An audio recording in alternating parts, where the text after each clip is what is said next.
Donc, pour clore cette session, je vous ai proposé un quiz. Alors, le quiz, au fond, la fonction d'un quiz, c'est parfois de rappeler ce qu'on a vu en cours, hein, mais aussi peut-être d'introduire des concepts qu'on n'a pas eu l'occasion d'introduire dans le cours et qui méritent quelques explications. Donc, il y a 20 questions, assez difficiles, je reconnais, hein. Et donc, ici, c'est la correction que je vous en fais, puis les petits commentaires dans la mesure du possible. Alors, première question concernant l'architecture d'un système GTB moderne. Elle est toujours centralisée autour d'un seul automate puissant. Elle est souvent hiérarchisée avec des niveaux management, automatisme et terrain. Le protocole KNX est principalement utilisé au niveau management. Et le niveau terrain utilise des protocoles comme BACnet, Modbus pour réduire les coûts. Alors la réponse était, elle est hiérarchisée, on en a parlé à 3 niveaux, terrain, automatisme, management, ça on est d'accord. Et D aussi, hein, niveau terrain, ça utilise des protocoles, on en a un peu parlé, BACnet ou Modbus, bon, il y en a d'autres, hein, mais l'assertion est correcte. Le protocole BACnet est un standard ouvert et normé, bon, ça concerne une norme ISO, bon, ok, utilise exclusivement le mode de communication maître-esclave, dispose d'un modèle d'objet standardisé, et le profil BAWS est destiné au contrôleur terrain. Alors, la réponse, et là je pense, oui, évidemment, la difficulté pour vous, là, c'est d'y répondre, puisqu'on n'a pas vu vraiment les protocoles, mais c'est bien un protocole ouvert et normé. Donc la réponse A est correcte. Et d'ailleurs, vous voyez bien que les normes portent bien sur les standards. Hein, donc chaque protocole a une norme. Bon, là, ici, elle est identifiée. Et puis, voilà, je vais compléter la réponse. Elle dispose d'un modèle d'objet standard. Voilà. Bon, ça, c'est plus difficile pour l'instant pour vous d'y répondre. La mise en œuvre d'une stratégie free cooling utilise un cycle frigorifique pour refroidir l'air. Non. Enfin, bon, peut être pilotée par la GTB en comparant les enthalpies de l'air extérieur et de l'air repris. C'est pas idiot ça. C'est-à-dire qu'en fin de compte, l'idée, free cooling, ça veut dire refroidissement gratuit. Hein, donc c'est qu'on veut refroidir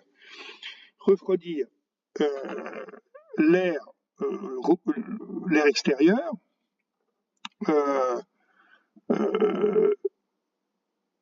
refroidir l'air extérieur, non pardon, excusez-moi, privilégier l'air extérieur à l'air repris. Et c'est sûr qu'en climatisation, si l'enthalpie de l'air extérieur est plus basse, donc plus froide et moins humide que l'air repris, évidemment, il faut le privilégier. Donc il y a bien une notion de comparaison. Excusez-moi, je bafouille un peu. Alors, est-ce que ça suffit? Eh bien, n'efficace que dans le climat très froid, non, pas la peine, et permet bien sûr des économies d'énergie significatives sur la climatisation, évidemment. Hein, c'est le rôle. Dans une boucle de régulation PID, alors là, évidemment, bon, ça fait peut-être appel à vos vieux souvenirs de cours, la régulation. On en parlera plus tard. Alors, l'action intégrale permet de corriger l'écart statique, mais peut induire de l'instabilité. C'est exact. Deuxième affirmation, l'action dérivée utilisée pour accélérer la réponse, mais amplifie le bruit de mesure. C'est exact. On verra ça plus tard. C'est important. Le bumpless transfert est une fonction permet de passer du mode manuel au mode automatique sans à-coup. Exact. Et pour terminer, le mode proportionnel P doit toujours être le plus élevé possible pour une réponse rapide. Non. Donc c'était A, B, C. L'intégration, alors bon, là, je vous ai mis enfin ce que c'est que le DALI, c'est un protocole. Hein. Alors, dans un GTB BACnet, nécessite impérativement une passerelle gateway protocolaire. Alors, oui, puisqu'on n'a pas le même protocole. Hein, d'un côté BACnet, de l'autre DALI, donc effectivement, il faut une passerelle, on appelle ça gateway, hein, qui permet de traduire le protocole DALI en protocole BACnet. Permet un contrôle individuel de chaque ballast adressable. Le ballast, c'est ce qui équipe c'est qui équipe un éclairage, hein, exact. Hein, ça permet de gérer toutes les lampes, hein, appelons ça comme ça, équipant le bâtiment.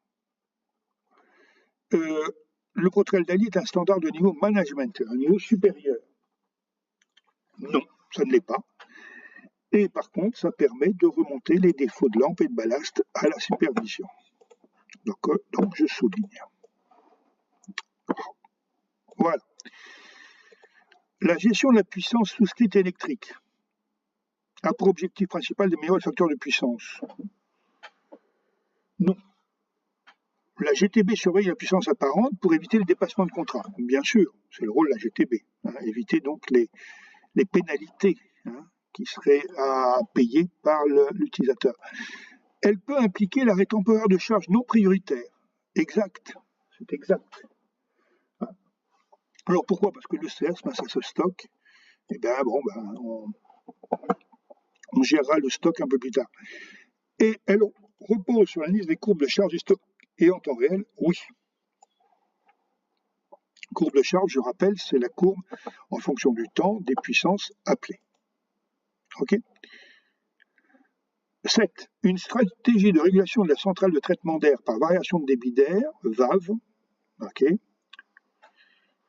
OK. Est moins économisée qu'une régulation en tout ou rien. Non, c'est faux. Utilise des variateurs de vitesse, VFD, sur les ventilateurs. Oui, c'est exact. La variation de débit, s'il n'y a pas de variateur de vitesse, ça serait compliqué. La consigne de pression en aval du ventilateur est une variable clé à réguler. Oui. Oui, parce que on souffle de l'air dans un réseau aérolique, qui eux-mêmes débouchent sur des espaces à ventiler, et on a des pertes de charge, hein, tout le long de ce réseau, et il est important d'assurer la pression suffisante pour que le débit d'air circule. La température d'une zone est régulée en variant le débit d'air soufflé à température constante. Oui. Exact. Il n'y a pas d'autres paramètres. Hein. Si vous faites varier la température d'une zone, soit vous modifiez la température, mais puisque vous la maintenez à température constante, il n'y a plus que le débit. OK. 8. Le protocole Modbus est un protocole de type maître-esclave. Oui, c'est exact. Alors on verra ce que ça veut dire la prochaine session.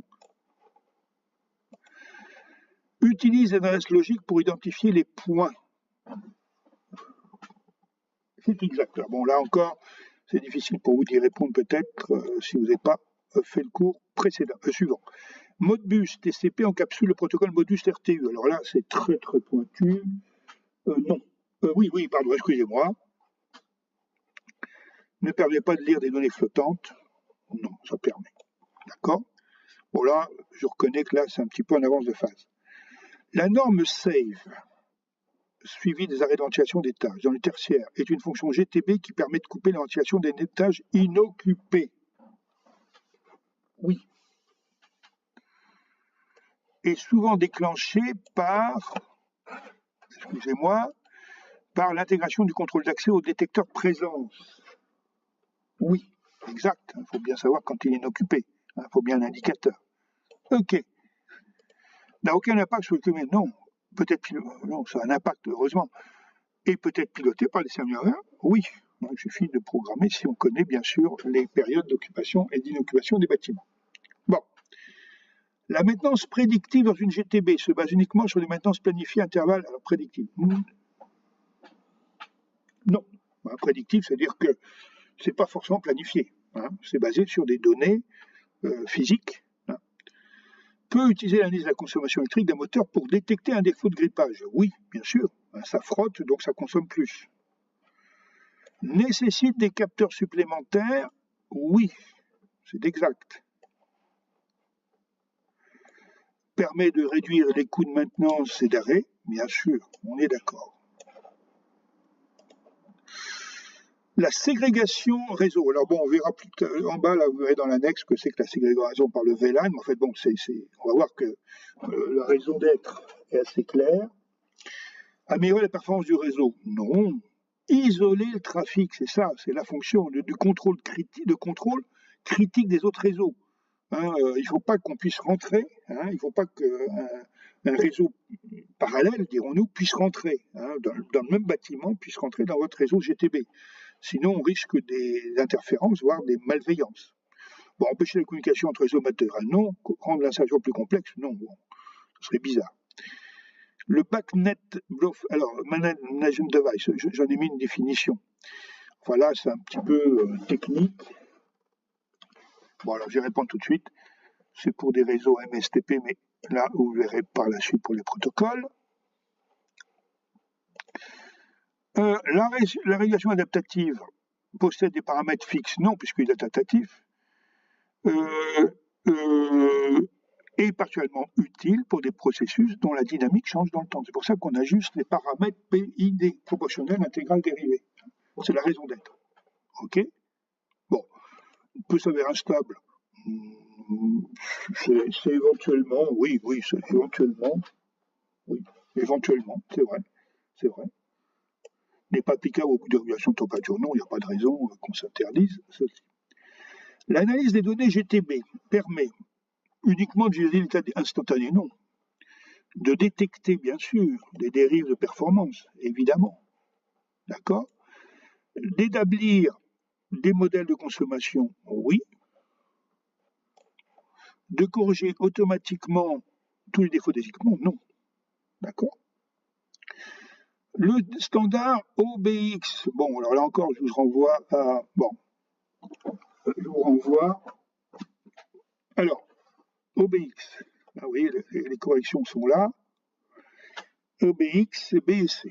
Voilà, OBX, j'ai dû mettre une description. J'ai mis DALI, VLAN, OBX, voilà, OBX, et j'ai mis, voilà. Donc, OBX,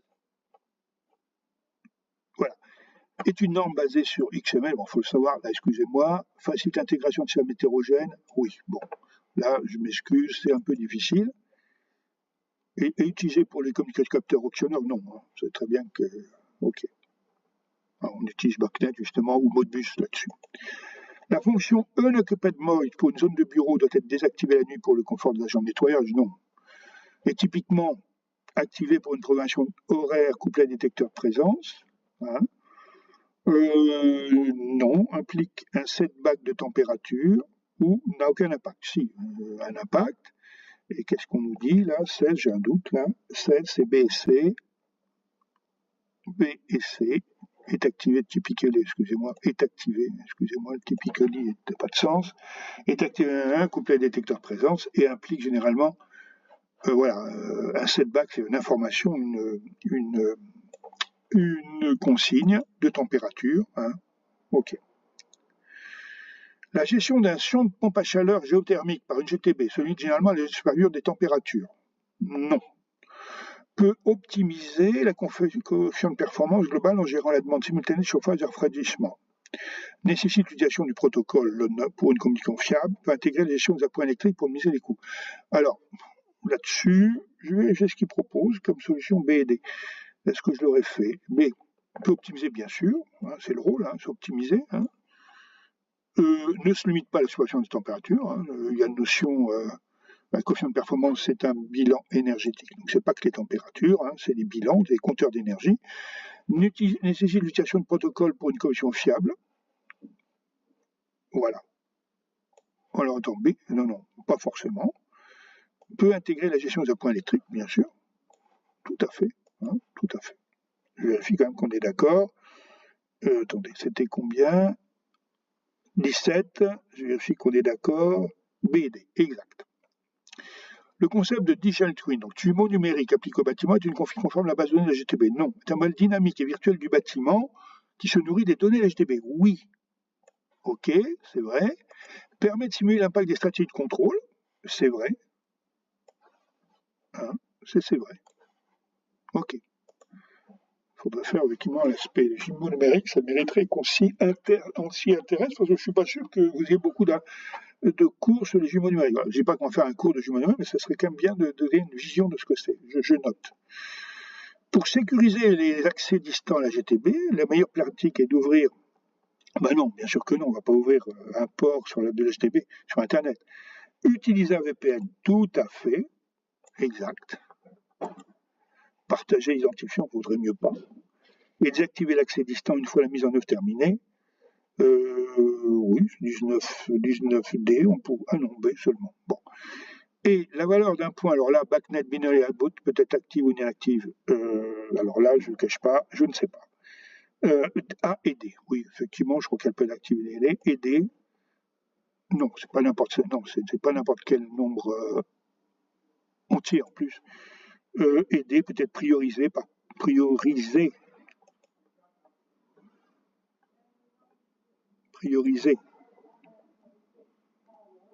Par plus, ben, utilisant le mécanisme de commande. Oui, mais ça, bon, là, je ne vous cache pas que ça dépasse un peu, c'est très pointu. Voilà. Donc voilà, je vous les soumets, d'accord? Voilà, donc je vais en faire, ben voilà, on va le garder là, on va d'abord, voilà, et je vais le